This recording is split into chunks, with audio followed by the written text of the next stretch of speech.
দর্শক, বাংলাদেশ শ্রীলঙ্কা সিরিজ নিয়ে আরও খবর জানাতে কলম্বো থেকে সরাসরি যুক্ত হচ্ছেন সহকর্মী আশিক সারোয়ার। আশিক, টি-20 সিরিজ জয়ের মিশনে আজ তো শেষবারের মতো অনুশীলন করবে বাংলাদেশ দল।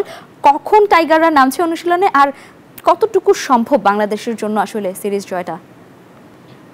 ধন্যবাদ লাইবা। বাংলাদেশ দল আজকে দুপুর 1:30টায় অনুশীলন শুরু করবে, তবে তার আগে বাংলাদেশ দলের অফিসিয়াল প্রেস কনফারেন্সটা রয়েছে। সেই প্রেস কনফারেন্সে ক্যাপ্টেন কিংবা কোচ আসবেন, গণমাধ্যম কর্মীদের সাথে কথা বলবেন।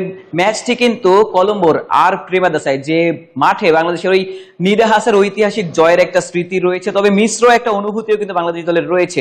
মাহমুদুল্লাহর বীরত্বে বাংলাদেশ এই ম্যাচটা জিতেছিল বটে, তবে ফাইনালে ভারতের বিপক্ষে শেষ বলে 6 খেয়ে বাংলাদেশ কিন্তু ফাইনালটা হেরে গিয়েছিল।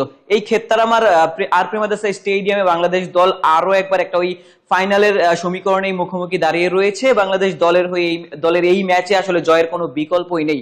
বাংলাদেশ শ্রীলঙ্কার বিপক্ষে এই ম্যাচটা জিততে পারলে আরো একবার একটা ফাইনাল জয়ের স্বাদ পাবে, কারণ সিরিজটা এই মুহূর্তে সমতা বিরাজ করছে এবং বাংলাদেশ এই ম্যাচটা জিতে সিরিজ জয় নিশ্চিত করতে চাইবে।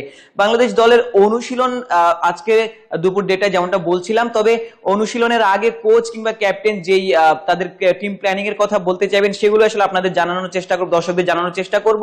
তবে ক্যাপ্টেন লিটন কুমার দাসকে কিন্তু বেশ চিন্তিত মনে হয়েছে গতকাল যখন ডাম্বুলা থেকে টিম কলম্বোতে এসে পৌঁছায়। সেই জায়গাটাতে ক্যাপ্টেন এবং কোচ সালাউদ্দিন তারা লম্বা সময় আলোচনা করছিলেন। অবশ্য হেড কোচ ফিল সিমন্স তিনি খানিকটা ফুরফুরে মেজাজেই ছিলেন, গোটা দলই ফুরফুরে মেজাজে ছিল।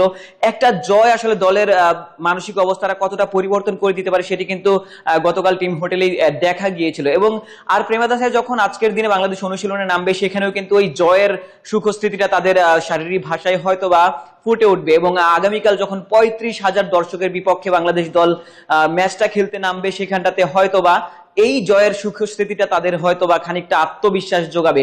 এই ম্যাচ বাংলাদেশ জিততে পারলে এই শ্রীলঙ্কার মাটিতে বাংলাদেশ দল টি-20তে সিরিজ জয়ের একটা রেকর্ড করবে এবং সেটি হয়তোবা লিটন কুমার দাসের দল করতে চাইবে।